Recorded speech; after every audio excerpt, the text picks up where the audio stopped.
somewhere in the Sonoran Desert, it's James Out West. Good evening, Phoenix and friends. Let me talk to you. James Out West on this nice and starting to get rainy March 18th, Monday, 2024 in the Valley, in studio, KDUS 1060. As always, Pat the Stat Guy. On the other side of the glass, we do have Aaron. And, of course, we're going to go around the room, talk about our weekends or extended weekends because some of that happened on Thursday. And but always, before we do that, I'm going to have Pat kind of give a rundown of what we're going to talk about because we got a lot to talk about. Yes, we do. All right. So, on today's show or tonight's show, we're going to start off with a little March Madness. Then we're going to hop into some NFL news, some free agent updates. Then James is going to rant about Russell Wilson for the fourth week in a row. We're going to talk about draft implications, some trade talk, some rumors, and then finish the night off with some NBA, talk about that crazy Kyrie game winner, a playoff preview, and more. Right on. All right. We usually start with NFL, but we are going to start with March Madness because it is in March. The games start tomorrow, I believe. Yeah. We get, all weekend, all week of this huge bracket. It's the best time of year. This is the most bet sporting event in the world. It's over the Super Bowl. Mm-hmm. Like, they'll collect more bets on the first round of March Madness. They'll collect more bets, Vegas does, than they did for the Super Bowl. Yeah. People love. You're going to do a bracket? Yeah, I'm going to do a bracket. I mean, I'm probably not going to do one as far as like filling out and like hoping to win money. I'm just going to do one to do one. Okay, yeah. But of course, I'm going to put some parlays together because this is the time of year to do it. You don't know who anybody is. I was going to say we could get the fantasy group together and do a bracket. We could. Yeah, that's a good idea. Maybe I should have thought about that 2 weeks ago. But real quick, it'd be easy to talk about the one seeds and all this and that if we were talking women's because in men's, unfortunately, and I think most people, unless you're a diehard or you do this every single day, you really couldn't tell me the top 4 teams in college basketball for men's right now. You can't give me the top 3 players in college basketball off the top of your head other than women. So, I mean, one thing that tells me is like how far the sport has gone for females, like with what, Angel Reese and Caitlin Clark and all these people being able to bring to the game and make it exciting enough for everybody to watch it. My dad loves women's college basketball. It transcends, generations and demographics for sure.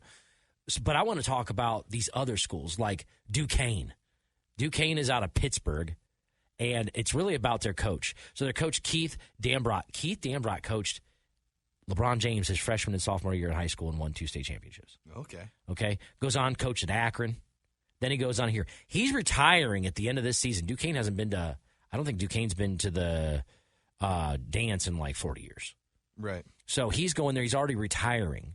And just real quick to kind of button that up, he's retiring. And it sounds like his predecessor might be Drew Joyce III, who played with LeBron at St. Vincent St. Mary because their dad ran it when he was a junior and senior. So kind of full circle, that brings LeBron and all this into the school. But bottom line, it's a small school, and I think they have a real chance of winning the first round. Yeah. So it's like that's one of those things that if you want to take a shot on somebody, take a shot on them. And it's a story that obviously is probably getting traction. Then will probably be beat to death by Saturday. But, shout out to a guy that's taken over a couple of programs, and all he does is win. And it sounds like he does very well by kids and helping their growth and development because look at the guys that he's had. So, shout out to them. I wanted to mention that. Go ahead. I was going to say, you might know the other story about Long Beach State's coach. Yes, right, yeah. Go ahead. No, you tell it. All right, so Long Beach State hasn't been, I think it's 17 years now. This dude's been coaching there 17 years. He just gets fired 6 days ago. They go into their tournament. They get on fire. They win the tournament. Now they're in March Madness, and he's fired. He's not even. I don't think he works for the school anymore. I think he's been terminated. I wonder how this payment situation's working. Like, is it a per diem? Like, he's not doing this out of the kindness of his heart. Are the kids going to play enough and play hard enough? Because look who they played in the first round. And this is what I wanted to mention because we're up here. We're a stone's throw away from ASU. So their arch nemesis, if you want to call them, of course, the team down south in Tucson.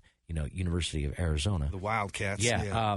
I had written it down, is U of A going to choke this year again? Because, they seem to do this every year. They end up, Right. So, they're one of them. And then in the first round, they happen to get this team that has such a unique story. And then it's like the pressure's all on, obviously, U of A to win because they got to get out of the first round. Like, I don't know much about Long Beach State. I don't think anybody outside of Long Beach knows about Long Beach State, except for some degenerate gamblers, which, hey, shout out to you guys. So if you see a lot of money on it, maybe there's something to it. Maybe they'll keep the game close enough. Will they be able to keep U of A? And I know there's a couple people in the Valley that are like, don't be talking about a team like that, Sal. I got you. But is it a possibility, and I know I'm just asking this out loud, not necessarily to you, Pat, but, like, is there a possibility that they lose in the first round? Like, is there a possibility to that team? Because that's an interesting storyline. Because obviously there's always upsets in the first round. Usually it's the 5 and the 12, right? Isn't that usually when it happens? Is the 12 seed beats the 5 seed? Like, historically speaking, like that's the ones that do it. And there's a couple of those teams too. So I kind of wanted to highlight that. The Long Beach State thing, though, it's just so crazy to me. I was over here thinking, I was like, I could have swore they've had, like, Long Beach State has had some stars go there, and I looked it up. I was like, it's Kawhi Leonard. Yeah. Oh, no, it's not. He went to San Diego State. I was like, it's Paul George. Oh, no, he went to Fresno. So, either way, Fresno State. Either way, I mean, I don't know. That would be, ASU fans would love to see U of A get taken down. And you're right. Yeah. Like, obviously, they went and won. What conference are they in? The Big West Conference. So, again, this guy got fired. And like you said, they let him coach, and he went and they won the Big West Conference. Like, maybe, they could win in the I don't know. Look, in the 12-5, we were talking about 12-5s. Grand Canyon, shout out GCU, locally here. Right. They're number 5 against St. Mary's. I mean, is there a chance? That's a 12-5. That could be an upset, I guess. Here's the thing is, like, if you're saying, is there a chance? Yes, there's a chance, but I'm hesitant to be like, I don't see it happening, of course. Well, the other 12-5 that people are big on is McNeese State versus Gonzaga. They're like, this isn't your dad's Gonzaga. This isn't your same old powerhouse Gonzaga. They're a little light in the shorts. So, is there a potential for that? These are the stories that you like in the first round in the beginning because you don't want it to just be chalk. You don't want it to just be, UConn and Duke and Kentucky and North Carolina historically. I mean, UConn's the number 1 seed. They're playing Stetson. But to be honest, that's how I kind of have been with these tournaments in the last few years. Is like I recognize team names, but I don't know players on these teams. I'd be lying to you. I do know some coaches that have stuck around. I know Bob Hurley's. Dan Hurley is the coach of UConn, right? Bob Hurley's brother. Mm-hmm. Bobby and they're Hurley. Looking to go back-to-back. Right, they won last year. Yeah, so like I'm certainly, but I'm not familiar with a lot of teams. I love and always root for the underdogs, but the tournament is kind of where I get introduced to players. Right, and that's usually that is where the country who doesn't watch college basketball on a nightly basis gets introduced, unless there's a transcendent player. Like everybody knew Zion when Zion was coming out. Yes, everybody knew AD. Everybody knew who Big Cat was. Like I'm just talking recently. Obviously, there's other guys, but. Like, hey, everybody knew Grayson Allen when he was coming out. Doesn't mean he was the number 1 pick and he was a dominant player. Just everybody knew him because his name was out there. There's things of that nature that happened. But this year, and that's part of this is on me. And I could sound super naive right now. I can't name you somebody that's a dominant player in college basketball that's in the men's. I can't. Now, again, that's probably on me. But if there was somebody transcendent, I would think that we would know these players, right? Not saying there's not good players because there are.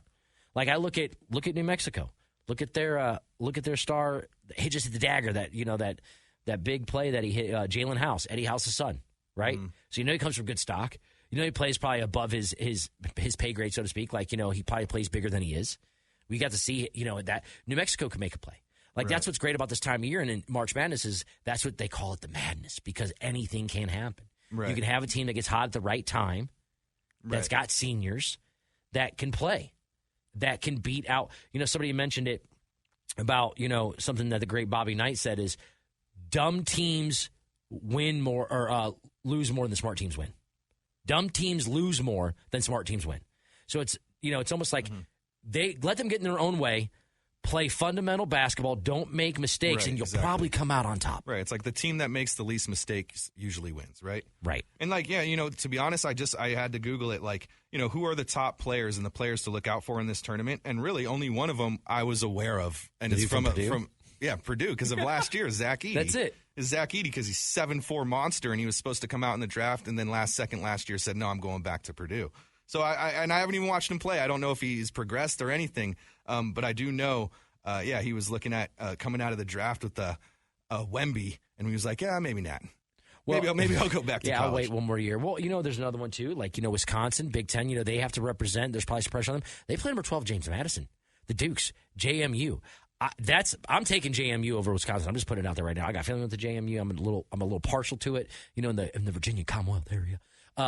But that's one that is primed for that to happen. There's a lot of pressure on Purdue to win. There's a lot of pressure to them to get to the Sweet 16 or the Elite Eight. Like, there's pressure to get there. Now, you had an interesting stat, Pat, about Sweet 16s and Final Fours that's tied here to the Valley that maybe the owner has some bragging rights over everybody on the Suns combined. Yeah. I mean, so if you guys know, Matt Ishbia used to play the Suns owner used to play college basketball. He played for Michigan State. I don't have the years in front of me, but I just got curious and wanted to look up his numbers one year. And I saw that he made it to 4 Sweet 16s and 3 Final Fours and got 1 championship in his time at Michigan State. And I was like, 3 Final Fours? Like, how many people, really go to 3 Final Fours? I was like, I wonder how many Suns, have even been to the Final Four, right? So really, he has. He's been to more Final Fours than Kevin Durant, Devin Booker, Bradley Beal, and Grayson Allen combined. Wow. Grayson Allen's been to a Final Four, and Devin Booker's been to a Final Four. And, obviously it's because I think Ishbia might have even been in college for 5 years, right? He's a walk-on. He stayed there 5 years. Kevin Durant's, a one-and-done guy. I believe Booker was one and done. I'm sure people around here like, of course he was one and done. How do you not know that? Because he came off the bench. So it messes with me. That shows you how deep that is. But yeah, and I think Grayson Allen might have played more. But either way, it's still interesting that, Matt Ishbia, the Suns owner, has more Final Four experience than the 4 stars on his team. So that's crazy. Yeah, he's got a little bragging rights over these guys. Only him and Grayson can say they won a championship. So man, you can talk about bragging rights. So real quick, my son got home about 5 minutes before I had to leave for the radio station day. He just got back from the Galapagos Islands. Yeah, his 10-day trip of hanging out with blue-footed boobies and eating chicken and rice. And there's all kinds of stuff going on. So shout out to Malin for traveling and going and getting it done. I love it. He's the first one to get his passport punched. So I'm very proud of what he did. So, all right, so on the other side of the break, we're going to get into some NFL as always. You guys are listening to KDUS 1060 Phoenix, home of the Dan Patrick Show. Rich Eisen and, of course, myself, James Out West, featuring Pat the Stat Guy. Make sure you guys come on back. Thank you, CJ. Thanks for everybody hanging out with us into the night. James Out West, Pat the Stat Guy, Aaron on the other side of the glass, KDUS 1060 Phoenix. All right, so before the break or during the break, we were kind of talking about, there's all kinds of stuff going on in the NFL, as always. But real quick, to shout out one of the all-time legends to hang him up after 10 years. There's been some speculation he's going to retire after the Super Bowl run a couple of years ago. Decided to come back. Aaron Donald's 10-year career in 2014 it started. He was Defensive Rookie of the Year, and he went to the Pro Bowl. The next year in 2015, first-team All-Pro, whole roll. 16, first-team All-Pro. 17, Defensive Player of the Year, All-Pro. Defensive Player of the Year in 2018. First-team All-Pro in 19. Defensive Player of the Year in 20. Went on to have another 2 All-Pro seasons and another Pro Bowl. Basically just dominated a decade of football from the interior defensive position. Right. If I'm right, that was 8 first-team All-Pros in 10 seasons. Yeah. That's crazy. And 1, 2, 3 Defensive Player of the Year awards. Yeah. I mean, J.J. Watt has, I think, 3 Bowl. Defensive Player of the Year awards and a Super Bowl. Yeah, and a Super Bowl. I mean, shout out to him. That's incredible. That's next level stuff. Obviously, all-time great. Now, he's retiring at the same time as Jason Kelce, so they're both going to be in immediately. Yeah. Book Rams, Eagles. They'd have the James Fast Pass. It's going to be the Hall of Fame. Yeah, absolutely. If you could have that. Absolutely. Yeah. So I got in 5 years from now, mark it down, I got the Eagles playing the Rams in the Hall of Fame game. Okay. Oh, that makes a lot of sense. Going to bring a lot of people out because those are going to be, they're automatic. They're automatic. Who else retired this year that's automatic? I don't think anybody. Kyle Vanders from, I know I just butchered his name, but from Dallas. He's not a Hall of Famer, but he also retired. Yeah. He also retired. So, all right. So getting in the NFL news, because this is really what we're going to talk about, because it kind of leads into everything else.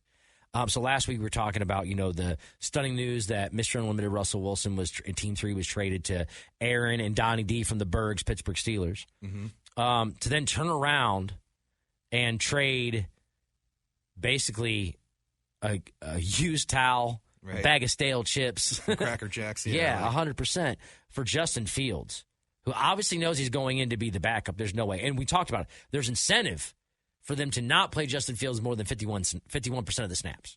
Right. Because they give up a 4th round instead of a 6th round. Yep. So unless Russ gets hurt, which he typically does not, he's pretty healthy. Mm-hmm. You can see him playing the entire year. Now, that does not mean that Justin Fields is not going to touch the field. Of course he's going to.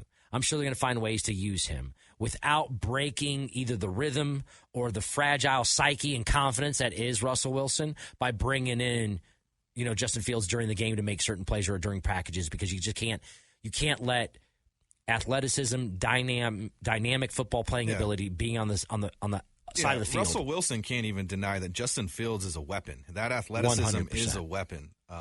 And they've got to use it somehow. It'll be interesting to see how it goes. I was super surprised when I saw the news. I jumped up instantly and ran in. I was actually at your house and was like, had to tell you the news. I had to break the news to you. It was fun to do, just Yes, seeing it your was. reaction. But I still haven't really, obviously I think Russell's the starter, right? And then, and then they can develop Justin under him and just, I don't know. It's interesting. I don't know enough about their coaching staff and what they have in that room to know, if it's a great landing spot for him. Well, I'm turning my head. Y'all can't see this unless you end up watching the YouTube later this week. But Aaron, would you like to chime in on what happened? Because your team, back to back, they went from having the worst quarterback room potentially and I say I'm being rude. They probably didn't, but in my opinion, they did. They had Kenny Pickett, two gloves. They had my favorite white boy, Mason Rudolph, and then of course, Mitch Trubisky, which I love Mitch. But to go from that room to then completely turn it around and have Justin Fields and Mr. Unlimited Russell Wilson, how are you feeling, sir? Yeah, I think individually, if these were to happen individually, if they were just to do last week, the Russell Wilson thing, I'm not a fan of. And I think if it was just Justin Fields and no Russell Wilson, I wouldn't have been a fan of that either.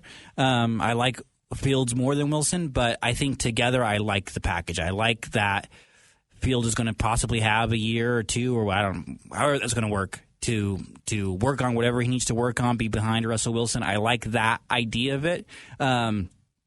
We'll see how it goes. I'm not going into it with a ton of confidence of what's going to happen, but I'm excited that overall that the front office is making moves, because that's, as a Steelers fan, you just don't see it a lot. You don't see us being very aggressive at all. Absolutely. Well, when you guys change your GMs, historically, you guys had a guy forever, and now you got Omar Khan in there. That is his name, right? It's Omar Khan, right? Yeah.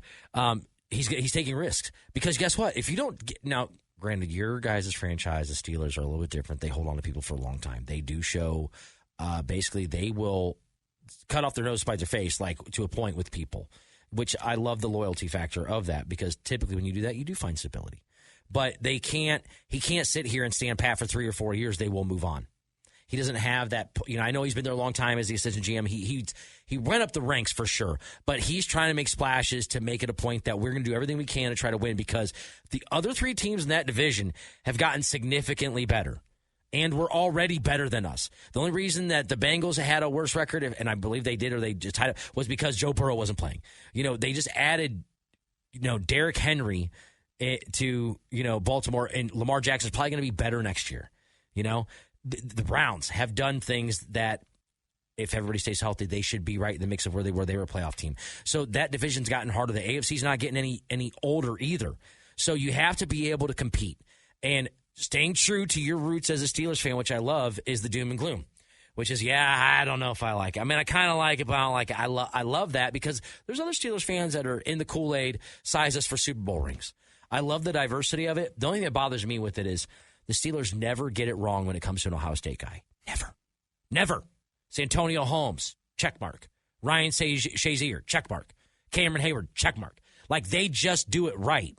And now that they got Fields, and we know he's a dynamic playmaker, it stings, because he's going to be making plays against my Cleveland Browns. So I'm torn in that regard, because I want to see him do well, but I also want to see him get dropped. Yeah. So it's one of those tough, fickle things. I want to see the young man do well, but not too well, not in Cleveland on a Thursday. You know what I mean? Yeah. So, well, like Aaron brought up last week, Russell was cheap, right? You got him for cheap, and then they got Justin for a 6th-round pick. And you mentioned to me, over the weekend that how crazy that price was, that the Vikings, they could have got a 4th from the Vikings. Obviously, they're not going to trade him in division, but it just shows how good of a price the 6th-round pick was. For a guy with that kind of talent, and again, for a team like Pittsburgh, they're trying to figure out the quarterback position. So, it creates a lot of intrigue for the fan base, for writers, for everybody.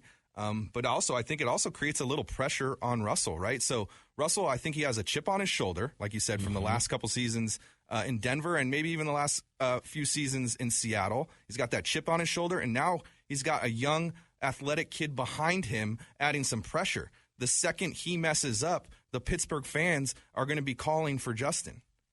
See, well, and I'd like to ask Aaron that. Do you feel like that's going to be the way, or is your fan base smart enough to go, hey, we need to be able to let this run its course, because the draft capital itself, which I know, 4th round, 6th round, who really cares? But at the end of the day, these GMs care.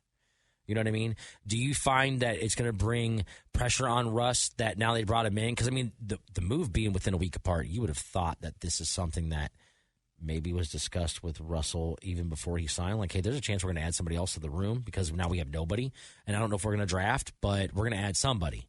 Like, I know that they told Kenny Pickett, hey, man, we brought in Russ. He's got the pole position. He is the guy leading in. You would have to do something dynamic to move him off the one spot. And Kenny couldn't handle that, and he was able to leave and go to a spot where he's not going to be able to compete at all. Mm-hmm. But he's in a place where he grew up. We talked about this, being from that area and being a Philadelphia Eagles fan, all this. So good for him to be able to go back. He's in a spot where there's zero pressure on him now. Right. There's zero pressure on him. Be there to be a good teammate, and hopefully you never have to play because Jalen Hurts is a man child. Playing fourth quarters when they're blowing right. teams out. Yeah. So Aaron, that's what I ask you. Do you feel like there's a lot of pressure on Russ for this now that he's come in, or no?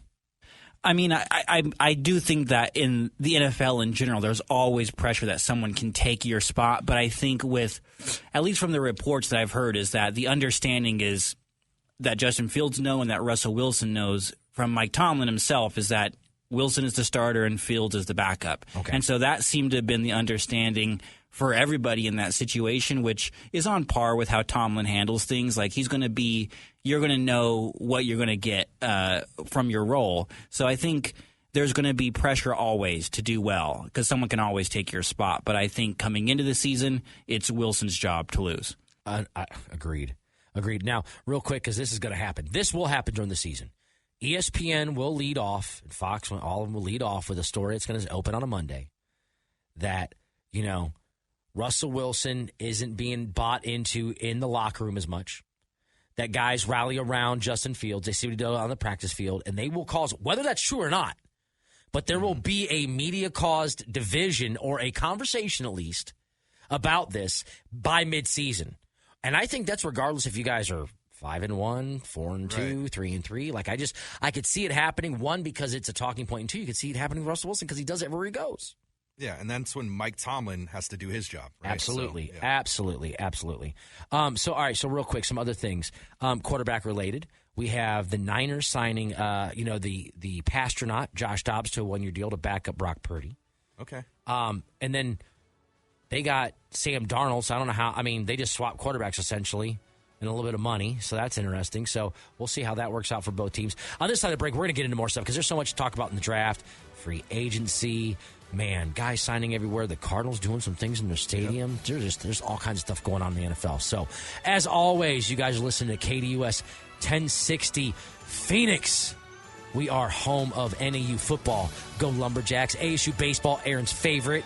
Die hard he is. And, of course, your Las Vegas Raiders. Shout out Bowers. Make sure you guys come on back. On KDUS 1060. Thanks, everybody, for hanging out with us into the night. James out west, Pat the Stat Guy, KDUS 1060 Phoenix. We were talking about, obviously, everything's going down with the Pittsburgh Steelers, and, hopefully they don't win a game. But moving on to that, so obviously we got draft speculation. We got all kinds of stuff that ties into it. I had mentioned before we came to break that the Cardinals were making some improvements to the viewing experience at the stadium. Yeah. They are introducing Casita World. Yeah. I mean, they're taking one of the end zones and transforming it into like a dog park looking. Like, it looks beautiful, but I mean, like, they have the renditions. There's trees and there's grass and there's TVs. I don't know. You can play cornhole and there's like casitas, like 2 stories that you get for the game, and you have like casitas, like Vegas. Like casitas? Yeah, like a 2-story where you can go up on the deck and sit and watch the game, watch the Does big that screen block TVs. The seats? Like, no, where they have it. The way it's remember, it sits down low on the field. The field's about 10, 12 feet below that before they bring it in. Okay. So it's either way, really it's interesting. Looks very cool. Yeah, I know there's like one section. It kind of reminds me, and I'm sure there's a lot of stadiums that are like this. But the Vikings, like, there's like a club for all the people spending big money. That, like, when the Vikings players actually come in for the intros and come in from halftime, they're walking past these people who That's are, like, what this has. having their drinks. Like, the card, this will have that too. This is going to have it's all very of that. like interactive. Like, you're right there with the players. You'll Very see trendy. Kyler Murray walking by you. Yep. Little number 1 walking right by you. Yeah, no, for sure. That's exactly what the rendition looked like that they sent out to the media. It's like a little video montage of it. Yeah. Aaron, I don't know if you got to see, if you looked at that at all, but yeah, you did. It was nice, huh? Yeah, it looks cool. Yeah, it was really It'll cool. be cool. Yeah. When are they supposed to have that ready by? That was for this season. Oh, they're gonna. wow. They're gonna have that ready. It Yeah. long, right. So it's not like real renovations or anything. It's just like no. I mean, they're gonna have to be able to move it in and out. Either way, that's cool because there's concerts and stuff there. They're gonna have that stuff's gonna have to be able to be moved. Yeah. So, but the reason we're gonna talk about that and we tie into the Cardinals is obviously there's been so much wide receiver movement and things that are going to happen. You know, Mike Williams was released by the Chargers. There's talks of him going to Pittsburgh. There's talks of him going to Carolina. He's only going there if he wants a payday. And he wants to stay in warm weather. You had Marquise Hollywood Brown signing with the Chiefs. Think about that speed. You mentioned that about, you know, that Tyreek Hill type speed. Yep. Was something that they didn't miss because they've won 2 Super Bowls. But imagine if they had, what it would happen with them. The plays they're going to draw up for Hollywood Brown are going to be similar to what they would draw up for Tyreek Hill. They're just going to go back and pull those out. We did this for him. Yeah, we got those. I don't know if he's quite Tyreek Hill speed, but Hollywood, they call him Hollywood for a reason, you know? Absolutely. And because well, it's probably because he's always wearing those shades. But he is blazing fast. Absolutely. So, to stay with the Cardinals here real quick, you know, they're at 4, and we're going to tie into kind of who was looking to maybe move up. I think it kind of solidifies for me in my mind how there's no way you move from 4 for Arizona with the ability of having Marvin Harrison Jr. on the board and things like that, like a generational receiver who's got the size, speed, everything that you need. He's got. That's somebody you're looking for. You're looking for that guy. You don't move off that because you can gain an extra pick. Like you're not that unless you're completely on rebuild mode and have nothing. But if you have the quarterback that they believe they have in a franchise quarterback, you need a true number 1. Yeah. And it can't always be your tight end. That's an anomaly. Yes, Travis Kelce's that guy for Pat Mahomes, but typically you don't win championships with your tight end being your number 1 guy. Yeah. You got to have a guy on the outside or a guy in the slot or have that main QB. So if they believe that Kyler's that guy, we know that he is. And it stinks it didn't work out with Hollywood because they brought him in specifically for Kyler. They traded a first-round pick for him. Right. So, it does stink that didn't work out and he's gone. But because he's gone, you need a number 1 wide receiver that much more. And, I mean, I think everyone knows. Like, the number 4 pick, with the way the first 3 picks look, like quarterback, it looks like they're going to get their guy. And I know early on in this season, we were kind of hoping that the Cardinals would lose because we thought they'd have to have the number 2 pick to go get this guy. We thought you would have to have the number 2 pick, absolutely. So it worked out. They won some games. They got to try hard and develop the team and still get their guy, it looks like. I know no guarantees, but it does look like they're set up, and you're going to see a lot of Harrison Jr. jerseys in Phoenix. Oh, yeah. Absolutely. And just everything that he brings to the table, he can run. He's as polished as you can be coming out of college. And there's guys, we know this, historically, especially like in the last 7 years. We'll go back to Michael Thomas, immediately coming out of the gate and being a stud. Obviously, Justin Jefferson. Obviously, Jamar Chase. Obviously, Puka. Last season, coming out and being able to do what he's done. These guys come out of the gate and put A.J. Brown did it. Like, these guys come out and they are able to immediately put up numbers. Mm-hmm. And there's nothing that tells me any different than Marvin Harrison Jr. or Rome, and I'm going to pronounce his Adunzi from Washington. Yeah, I'm not going to try it either. But those 2 guys, you can't tell me they're not going to come in and wreak havoc immediately. Yeah. And the reason I bring Rome up is because the pick right behind the Cardinals are the Chargers at number 5. They're letting Mike Williams go. They've already let him go. Who do they have to throw the ball to? Everybody's aging. They got rid of Austin Eckler. It's basically a rebuild. They have Justin Herbert and who? Keenan Allen. Keenan Allen's like 39 years old. Yeah, there's also they have Quentin Johnston, who they're expecting to do well, but he wasn't quite there last year. He's 6'5", he's a big body. But if you have the ability to add a guy like that's dynamic, now maybe you don't have to do that at 5, and I don't know where he's falling in place. I just know he's a top. He's probably number 2, number 3, the receiving group behind Marvin Harrison. Yeah. You probably can make a playmaker and need one, especially if offense is what's getting it done, in the NFL now. Well, Donnie was telling us, obviously he, Rome Odunze, right, from Washington, that he had a good interview with the Cardinals, right? And if you look at the top wide receivers coming out of the draft, he's actually projected to go number 15. He's projected to be the 3rd wide receiver. There's another kid out of LSU. I'm not going to try and pronounce his name either. But either way. His name, Malik Neighbors. Neighbors? Mm-hmm. Okay, I was wondering if I didn't know. I was going to say that one I got. Yeah. Anyways, I won't ruin it. But Malik Neighbors, right? So, but the Cardinals right? Keon Coleman, sorry. The Cardinals have 2 picks, right? The number 4 pick and the number 17 pick. So I guess, like, if they really wanted to, they could go do something with that number 4 pick, go away from Marvin Harrison Jr. and go get this Odunze at 17. He's projected to go 15. Maybe they can trade up and get him with that 2nd pick. Or you take both. Hear me out. Oh, okay. You take Marvin Harrison, you back it back up. I know people that cover the Cardinals like this guy's an idiot. Yeah. But I mean, hey, I've seen James wants wide receivers. I want offense. Yeah. You know what I mean? So good luck. Who you covering? Those two and Trey McBride. Sorry, hold on. We just got to hold on.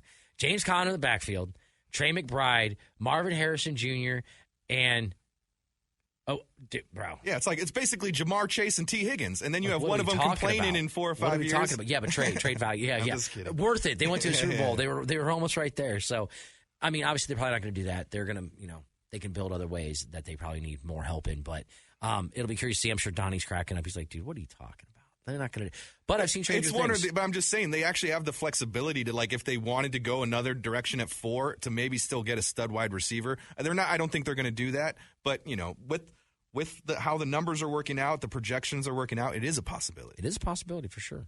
It's a possibility that someone's going to overreach for a quarterback in this draft. Yeah. And hopefully it's not the Minnesota Vikings.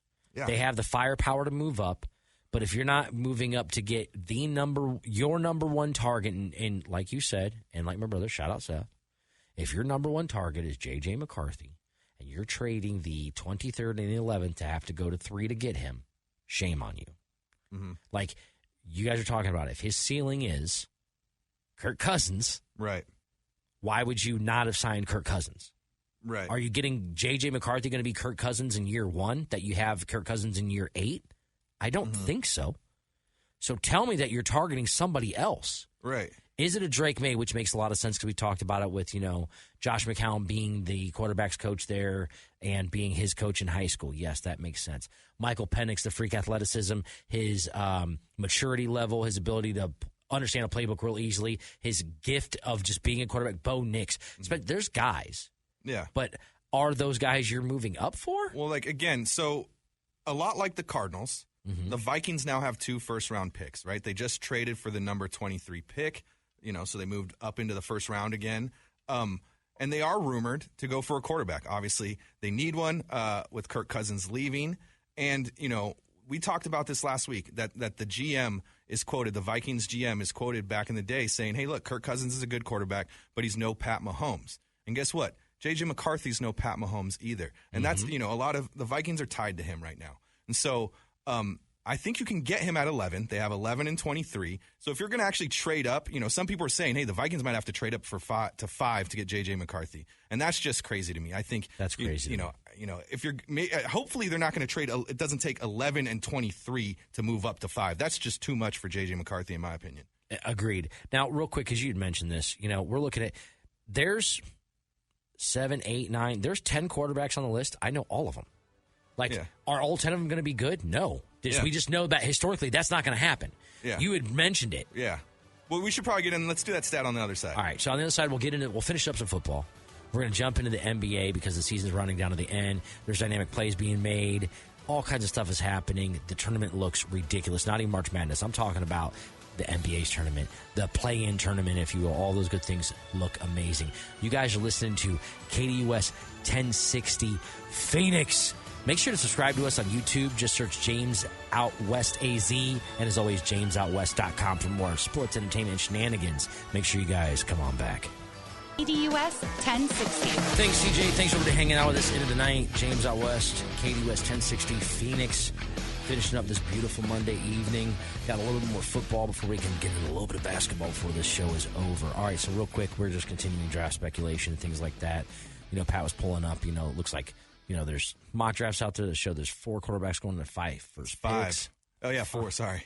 My bad. It could be 5 in the first 4, to be honest. You're right. 4 quarterbacks projected to go in the first 5 picks, yes. I mean, if I'm a Cardinals fan and they trade out of 4, I'd be so furious knowing who you've left on the board, because if you don't get it absolutely right, if you are trading back for an extra first-round pick and you're taking a corner with the 11th pick because you traded with the Cardinals or with the Vikings because they made a ridiculous decision in moving up for J.J. McCarthy. Yeah. I'll be so upset with 2 so upset for two fan bases. Yeah. Well, I think the projections, everyone's thinking that the Cardinals will not move off of 4 and that the Vikings will receive 5 and take J.J. McCarthy. And again, like you were mentioning, like, you know, that's a lot to trade up knowing that, you know, a couple of these guys might not pan out and might be, you know, they might be career backups, some of these guys. Most of these guys. You know, so there's right now, like you said, 4 quarterbacks projected in the first 5 picks, 5 projected in the first round. And we also saw that in 2021. We had 5 quarterbacks drafted in the first round. Zach Wilson, this is not necessarily in order. Zach Wilson, Trey Lance, Justin Fields, Mac Jones, and Trevor Lawrence, right? All taken in the first round. Only Trevor Lawrence is a starter right now, right? Wow. And, you know, and not to say that some of these guys can't have a resurgence, but still, like, you know, and that this draft class will end up that same way, but it could. You never know. I actually don't think the 5 quarterbacks taken in the first round are going to be, you know, 5 franchise guys. No, probably not. So, I mean, historically speaking, that usually is not the case. right. So, like, you know, who's going to get it right? I mean, it's tough to say. Well, look at the one year with Sam Darnold, Baker Mayfield. You had Josh Allen. You had all these guys go. Majority of them kind of still, you know, Baker's been tumultuous, but, I mean, have kind of made it, you know? Right. Like Sam's getting another chance this year on a 1 year, potentially. Potentially. He's there. He's making $13 million. Whether he plays or he's the backup, you know, remains to be seen. Chicago having the picks that they do, you know, everybody's like, you cannot not take Caleb Williams. And Chicago is a city that's used to having a guy that's a great player for them that wears dresses and paints his nails. They're already used to it. They had Dennis Rodman. Now they'll have Caleb Williams. It's okay. Like, that's the one city that's used to it. So seeing what they could do there and then at 11. I hate the idea of the Cardinals moving 4. I hate the idea of them moving 4, and then at number 5, Marvin Harrison Jr. goes to the Los Angeles Chargers. Yeah. Like, I love it for him, with him and Justin Herbert, the Twin Towers. Are you kidding me? Both 6'5", like throwing each other. I mean, that's just, but to play for Jim Harbaugh as an Ohio State Buckeye, that would just be so. I mean, because he's a trash talker too. So during practice, he'd be talking trash. I beat you the last 2 years. How's that? You know, Right, I don't want to see that happen there. Obviously, there's trades and things that go on, but there's also a lot of smoke. There's a lot of things being said that are having people slide down the draft board, move up the draft board, guys you've never heard of. Oh, this guy had a great interview. Well, who did you hear that from? Well, I heard that from this camp. Well, did that camp has a reason for it? Yeah. Where did the information come from? Because that always plays a factor. Did it come from the team or did it come from the player's representative? Because if it came from the team, they might be trying to do that simply to get somebody else in the door. There's guys that get drafted that never meet with the team, that get drafted early too. Like, because they already know we're going to have him. We don't want to put any indication that that's our guy, and we're going to go get him. It's incredible. And I love this time of year, obviously, in seeing that happen. You had mentioned, you know, obviously because your team needing a quarterback and why Kirk Cousins is going to Atlanta. The number change that didn't change, you know? Right. Because he's number 8 in Minnesota, and everyone thought he was going to want number 8 in Atlanta. Yep. And instead he ends up with number 18. He didn't want to pay whatever the price was to Kyle Pitts. Because Kyle Pitts, yes, if you don't know the story, going over to Atlanta, Kyle Pitts had number 8, and I think he tweeted out, like, so who gets to keep number 8, right? And so then Kirk had a little, you know, press conference, was asked about it, and he said, you know, all Kyle asked, you know, he said he offered him money, he offered him, you know, to pay, you know, donate money to a charity, whatever, and he said all Kyle Pitts asked for was targets every game, right? And so, and then Kirk goes and takes number 18 and lets Kyle Pitts keep number 8, basically saying, hey, look, you got to earn targets, all right? Targets are earned. You know what's crazy is it's lighthearted. We can laugh at that because we like Kirk. Yeah. If this was Russell Wilson and somebody else was wearing his number and this came out, they'd be like, oh, if he doesn't give it to him, Russell's not going to throw him the ball. Yeah. And that's partially, you know, I'm a hater on Russ, so this is partly where I'm saying this tongue in cheek. So, well, yeah, I mean, I'm just kidding. Obviously, that's not like that's just like, you know, you can come to that conclusion. It's just more of a joke. Like Kirk didn't come out. Kirk was probably being more respectful. Like, hey, look, you can keep 8. I like 18. First off, he knows Kirk's frugal. Yeah. So he's going to give him Cole's bucks. I'll tell Cole's you what, cash. Man, who's number 18 though? Justin Jefferson. He's taking JJ's number. I wonder what Justin Jefferson thinks about the number change. I'm sure he's, you know, hey, as long as if they're winning, if the Vikings are winning and they're getting good quarterback play, I think everybody will be okay. Yeah. Because winning cures all ills. If you guys absolutely stink and make a bad pick, and in 2 years you guys are hiring a new head coach and a new GM, and Justin Jefferson is leaving, it'll all go back to you guys not wanting to spend the money on Kirk Cousins. Yeah, speaking about spending money on Kirk Cousins, though, I do want to give you a stat. So, Kirk, everyone's been talking about this big contract and how much money he's made in his career. And it's not just him. Quarterbacks are getting paid more than ever. And, there's this comparison that's come up, right? Tom Brady, we all know Tom Brady, TB12. Mm-hmm. He played 23 seasons in the NFL, 35 playoff wins, 7 Super Bowls, right? Got paid $333 million in his career. That's a lot of dough. Right. Then you got Kirk Cousins, Big Kirko, right? If he plays this contract out, that'll be 16 seasons compared to Tom's 23. He's got 1 playoff win compared to Tom's 35, 0 Super Bowls, and he will have made $412 million in his career. Right. So Big Kirko's getting paid. Right. Now, the caveat, obviously, to that with Tom is he kept taking less money so their team could compete, where Kurt's not taking a discount. Right. And on the flip side He's definitely not taking a discount. Flip side of that, even though Kurt is marketable, he's wholesome, Tom did really well off the field with all of his endorsement money. This also kind of speaks more to the times. 100%. But also, we were saying of the teams that Kirk went to, they need him, right? Mm-hmm. Like for the Vikings at the time, like they had just gone to the NFC Championship. They thought that he was the piece away from going to the Super Bowl, right? They had Stephon Diggs, Adam Thielen, a great defense. They really thought he was the piece. So they paid him a lot of guaranteed money, and it ended up being worth it for them because they thought he was the piece. Atlanta thinks the same thing. And looking at their offense, they got Rondale Moore. They added Darnell Mooney. They have Drake London. They have, Kyle Pitts. What? They got Bijan Robinson. What? They are loaded in a division that is up for grabs. That they ended up being 7-10 last year. Okay. Right. They beat Tampa Bay in Tampa Bay last year without Kirk Cousins. Yeah. Tampa Bay narrowly won the division and then won a playoff game because they play gritty and they've got good players. This is now Atlanta's going to be a 10-7, 11-6. Atlanta's going to host a playoff game. Yeah. Kirk Cousins is getting an opportunity to go to the NFC Championship game with Atlanta. It sounds crazy. Yeah. Dude, their season tickets are sold out, guaranteed. It's 100% a thing that's going to go down. Now, all right, real quick. I'm saying it's worth it for a team like 100%. Atlanta. If they go make the playoffs the next 2 years even, it's worth it already. So Absolutely. All right, so real quick, because we're about to be at the end of the show, I want to jump into the NBA real quick just because I want to look at the playoff picture. As it stands right now, the Western Conference play-in tournament would be as follows. The Warriors would be playing the Lakers, and the Mavericks would be playing the Suns. The losers would play each other, and the winners would move on to the 7 seed would be the Suns if they won, or the 7 seed would be the Mavericks if they won. Right. And then the loser would play the winner of the Warriors-Lakers, and the winner of that has to go play the Thunder. What is the play-in? Is it one game? I can't remember. Is it a best of 3 or anything? It's best of 3. So if you win the first 2, it's over. Okay. And I could be wrong, but look at this. The Thunder holding on strong as the 1 seed. Nuggets as the 2 seed. They're only 1 game back. They could be the 1 seed. They want to have that 1 seed because they would love to be able to. This is the most dynamic part of basketball in a while. I do love where we're coming down to it. You saw what Kyrie Irving did with that floater with the left hand over those Denver Nuggets. That was unbelievable. To be able to go to the left. Now, he is ambidextrous. Over the Joker. Best. It was an incredible play. If you haven't been able to see it, you guys got to check it out. People keep calling it a hook. I'm like, I think he just threw it. It was like a jump hook. Yeah. It was like a jump hook. I mean, it kind of, you know what?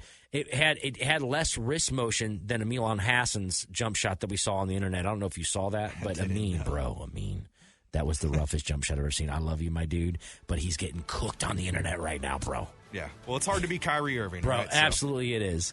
All right, so with that being said, the NFL is always king. We got more of that, I'm sure, next week. Right, Pat? I'm sure. Yeah. NBA is going to be kicking off. We've got basketball. We got more spring training. There's all kinds of stuff happening in the Valley. The Final Four is here.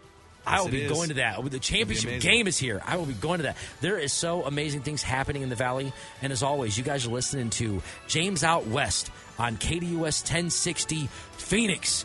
Make sure you follow us on Twitter at James_Out West, IG James Out West _, and at Pat the Stat Guy.